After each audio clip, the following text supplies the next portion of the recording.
it's Chelsea Faze Reads again today. I hope that you are having a fantastic day. It is September 1st when I'm filming this, so let's get into the past month, August 2025's reading log, reading wrap up. I read a lot of great things this month, so I hope that you are excited.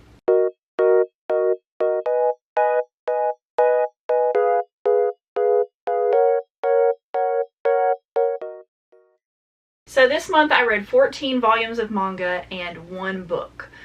I'm currently in the middle of 2 regular books and I haven't started a new manga yet, but I'm also filming a ton of like reading vlogs and other videos for you, so I hope that you're excited about those. If you're new here, I usually go over the manga that I read first and then I go over the books at the very end, just in case you're only here for one or the other. Quite a stack of manga here, so I'm going to go over what I read first, which was Otaku Vampire's Love Bite by Julieta Suzuki, Volume 2. This series is by the same creator as Kami-sama Kiss, if you're unfamiliar. I have only read 3 volumes of that series. It's not really sticking out to me as much as I would like. I'm going to continue it eventually. This is a newer series by this creator that is currently being released, so I am picking this one up as well. And so far I really like it. I like it more than Kami-sama Kiss so far, but that could be because it's aged out. And you know, sometimes the era of which I grew up watching anime and reading manga was a totally different vibe than it is now. I cringe at some of the things in older manga that I don't see in new manga anymore, so I think that might be why I'm liking it, not because the source material or the original series back then was bad. I don't think that's the case, but I will eventually continue to collect Kami-sama, but for now I'm collecting this one and I'm enjoying it a lot. The next 3 manga are the same series, so I'll just show them all together. I read Berserk 2, 3, and 4. This is by Kentaro Miura. I don't know how you say his name, I'm sorry. My husband has gotten up to like volume 9 on these and I'm a little behind, but we do like to discuss them, so I've been reading them and we've been talking about them, which has been really fun. Berserk is a really interesting series to me because it's been one of those that's been so hyped that I've been kind of afraid to touch it with a 10-foot pole. But I'll be honest with you, I really have enjoyed it so far. It's only semi what I expected, and what I mean by that is I expected it to be this macho man, just dark, gritty, man kills a bunch of people kind of series. And while it is that, it also is giving some commentary on, like, me and my husband believe that it's giving a commentary on like toxic masculinity. And I'm sure a lot of people have their own takes on this series and like their theories about what he's trying to say. That's what we're getting so far with how many volumes he's read, and I've only read up to volume 4. I really like it. I think that it's got some really interesting things to say, but it's also mixed in with a bunch of traumatic, disgusting, horrible people. It's very dark and gloomy, so I wouldn't recommend the series if you're someone who needs a happy, uplifting escapism kind of book.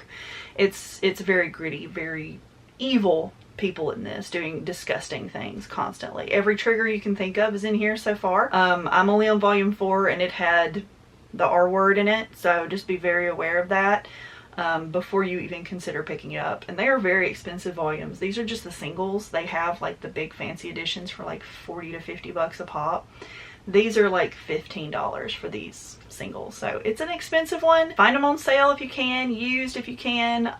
Rest in peace to the creator. It's a very fantastically drawn series. The next volume of manga that I read was volume 2 of My Girlfriend's Child by Mamoru Aoi. I love this. I know when I talked about the original first volume in my review of it, I talked about how serious I thought this was going to be, and yes, it is very serious.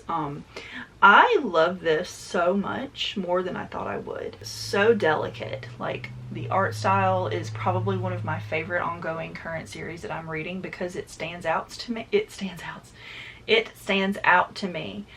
And I think about the art constantly. Like the cover is gorgeous, but it doesn't do justice to what I'm talking about. Just with how delicate the situation that these 2 teenagers are going through in these families, the art style really reflects that delicate situation, in my opinion.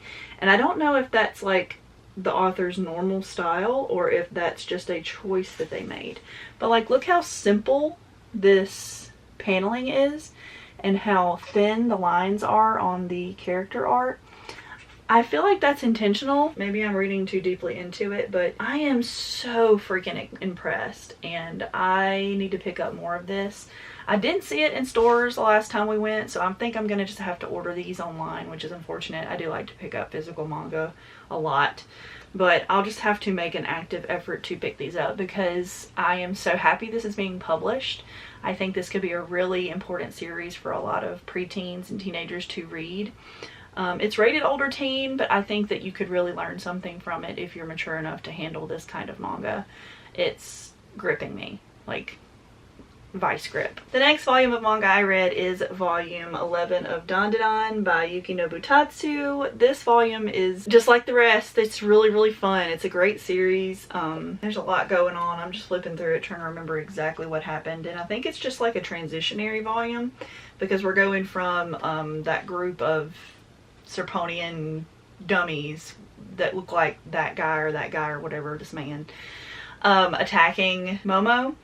And now one of the Serponians, I guess, I forget how he got there, but he's by himself and he's kind of befriending the group, sort of. Like, I don't want to spoil too much, but there's a reason why they're teaming up together and they're trying to defeat a really big bad that's really bad. So this is kind of a transitionary volume into the next one that I'm excited to read. These covers are always cool.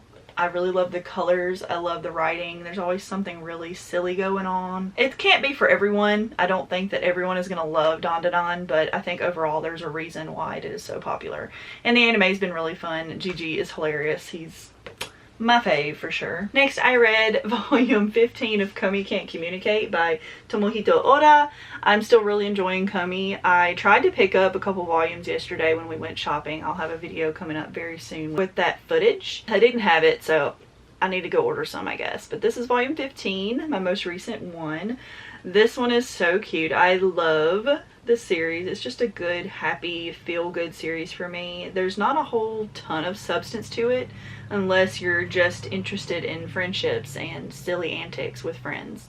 I think that this is just really heartwarming to read. I know there is a romance in here, but it's very slow burn. Like, it's barely even mentioned in the past 2 or 3 volumes. The friendship building, the different kinds of characters and their quirks, their positive and negative attributes that they have, and how people are accepting them for both or trying to help them grow from a negative attribute.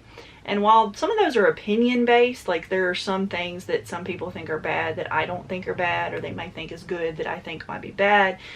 You know, it's still beautiful to read people and be friends with each other and work on themselves and learn to love themselves. So I do highly recommend Komi if you want a feel-good friendship story. Next, I read Mao. This is volume 13. I am a little bit behind on this one, but I'm still really loving it.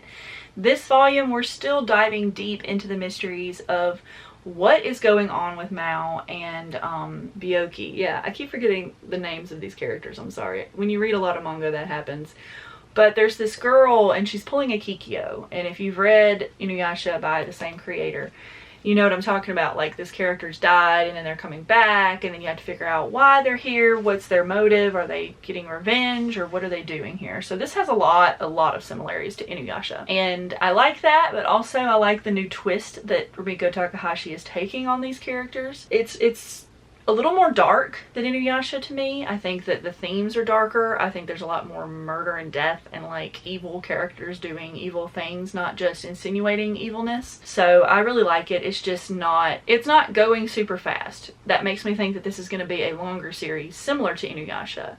I would assume that if this was only going to be like a 15 to 20 volume series, it would be going much faster. So I think that we're in for the long haul on this one. So if you really like Rumiko Takahashi's other works, I think you should pick up Mao because it's really fun. Next up, I finally read, it's been on my shelf for a while, volume 1 of the manga of The Apothecary Diaries. This is story by Natsuo Hyuga, art by Neko Kurage, compiled by Itsuki Nano, and character design by Toku Shina. That's a lot of people working on one thing. The anime is stunning. I'm obsessed with the anime. I can't wait for more seasons of it, but the manga has a slightly different art style. I think it's a little more serious in tone with the manga art style. Like, even this panel right here, which is a fairly iconic scene, it feels more serious than silly and goofy like the anime does. which I'm not hating on that. I think that there are some very gorgeous panels in here, but it is a very fun series. It's like a mystery comedy romance, I guess. I haven't read the light novels, so I don't know how different it is from the original source material, but I do know that it is from a light novel. And I'm really into Mao Mao as a character. There's a lot of problems with the series if you really look into the ages and the way that the hierarchies work in this world. But overall, I really like that she is an apothecary and that she has to solve all these mysteries. It makes a very, very interesting dynamic between her and all of the palace people. So I do like it, and I recommend it if you're interested in something mysterious but also kind of quirky. Next up, I read volume 8 of The 100 Girlfriends Who Really, Really, Really, Really, Really Love You. This is story by Rikito Nakamura and art by Yukiko Nozawa. This is one of those guilty pleasure manga for me. It's not going to give you a lot of intelligence. It's not going to give you a ton of substance. So don't pick this up thinking that you're going to learn something about your soul.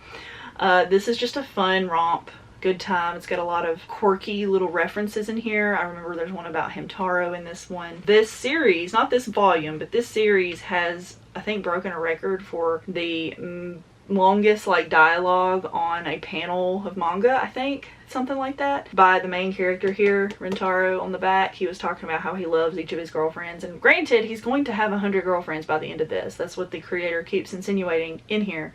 Breaking the fourth wall over and over again. And it's really funny. But in this one, he's got that many girlfriends, and it is starting to get a little confusing. Most of them have their own like facial features and the way they talk that make them very unique and easy to differentiate between each other. But with there going to be 100, there's a few that are starting to muddle together in my brain. Like, I can't remember who a couple of these girls are, even though I remember reading about each of their stories. They each have their own quirky, unique way of being introduced and their problems they have with themselves, and how Rintaro accepts them no matter what, and how he encourages certain things within them or tries to help them grow with their inner problems that they think that they have. And that's really beautiful. I think that each of these girls really have like a fun, unique quirk about them and their different stereotypes. I don't know how you're going to get 100 out of this.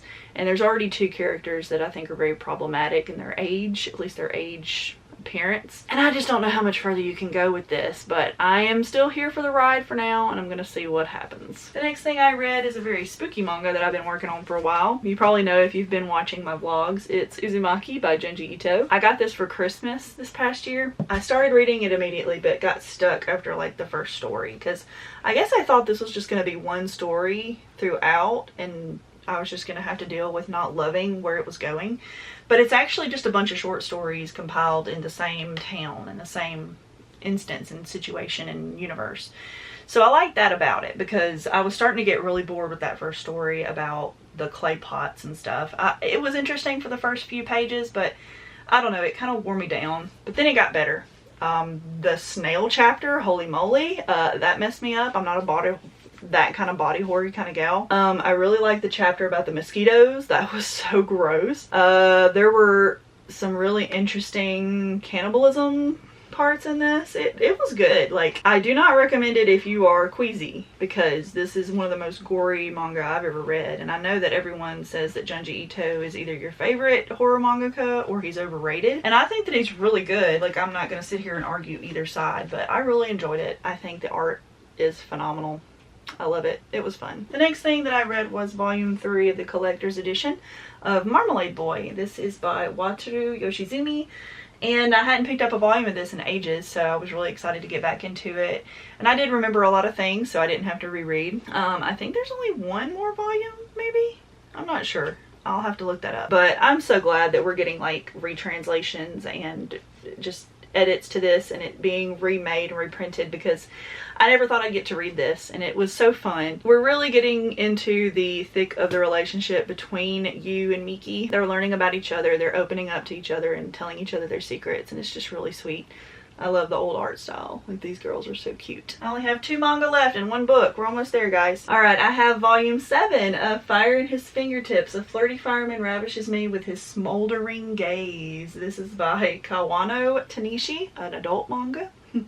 But it's still under the Ghost Ship imprint, so I think that they're not able to show as much as they maybe have in previous volumes because it's not under the steamship line. It's unfortunate because I did like it. I just think it might have cut off some of the scenes short as to what they normally would do. Like, in the first 2 or 3 volumes, we got like a full scene, like a smexy scene, if you know what I'm saying. And they would go from the beginning of it to the end. And in this one, maybe it's just me, but I feel like they started off normal in a scene.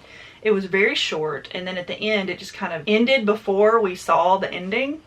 You know what I mean? It just would go to the next panel, would be like them at the mall or something. And I'm just like, I feel a little disjointed in the scenery and like the planning of the panels. It felt like maybe they were told they had to do it that way or something, but the scenes were good. They were just cut weird. I just have a theory that they're not allowed to show it anymore, and I hate that because this is a fun series. It's got a decent story, but the best part of it is the smexy stuff. So I don't know, just switch it over to Steamship. I don't understand, but I'm not a publishing person. And the last manga that I read, or it's a manhwa actually, is volume 2 of Villains Are Destined to Die by Soul, an original story by Guan Yuol. I can't pronounce words. I'm so sorry, y'all. I can't really explain to you how gorgeous the cover is, and it's made out of this like fabricy material. It doesn't feel like a normal manga or manhwa cover. Normally they're like a shiny, almost plasticky feeling cover, but this feels almost like a woven fabric that they've printed on, and I love it. And then there's these little accents of shine and stuff. But overall, this first volume I read in a video. You can go see it. I'll put it in the description below where I give my first impressions of it. And I'm obsessed with it now. I want to read more and more and more and more. They're killing me with this $20 price point though. It's very expensive. Probably won't read it super fast, but I do want to continue to pick it up because it's so fun. I love what's going on between her and these guys. It's like a really complicated and direct dating sim kind of game. And she's obviously kind of oblivious to what's happening, but we're not given the full answers either. I just kind of have drawn my own conclusions as to what's really happening behind the scenes. It's really good. I mean, there's a scene in this one about buying a slave, so just be aware of that. This is a world where that happens. I understand if that makes anyone uncomfortable. I wouldn't recommend it if you don't want to read that. But overall, I really do like it. I think that she's an enjoyable character to read from, and I'm falling in love with all of the other characters as well. So, alright you guys, I have one book to show, so I hope that you will stick around and watch the rest of the video. But if you were only here for the manga, thank you so much, and don't forget to like, comment, and subscribe. But yes, I read Camp Damascus. This is by Chuck Tingle, and I had tried reading this a few months ago. I attempted to pick it up and read it a while back, and I think I just wasn't in the mood for it then. Since then, I have tried it again, and I did continue reading it. It's less than 300 pages, but this story was pitched to me as a story about a conversion camp. So I thought it was going to be kids at a camp going through some dark stuff, but actually it was just about this girl who I don't want to spoil it for you, but it involves a conversion camp, and her memories are not good, and there's actually some supernatural elements to this that I did not expect. It's a very heavily religious based, very homophobic in this, because this girl going through some stuff. It's got a lot of gay characters. It's got a lot of religious imagery. I have to think, do I recommend this to people? I think I only recommend it if you're really into horror, because I don't think like an average reader would enjoy something like this. Kind of traumatic, but like I don't think most people would enjoy what it has to say. Like I don't know how to say it. I did do a video where I talk about it more in depth, and I'll be sure to put that in the description below so that you can watch my actual thoughtful review, because here I'm unable to do that apparently. I think I'm getting tired. But I liked it. It's just not the most thought-provoking book I've ever read. And I like books about cults and about things like this.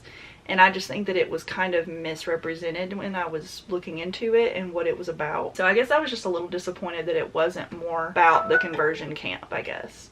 but it was good. It's just more character based, if you know what I'm saying. These are all the books and manga I read for the month, so I hope you enjoyed this video. I hope that you will like, comment, and subscribe for more manga and bookish content from me, and I will see you in the next one. Bye guys! Have a good day!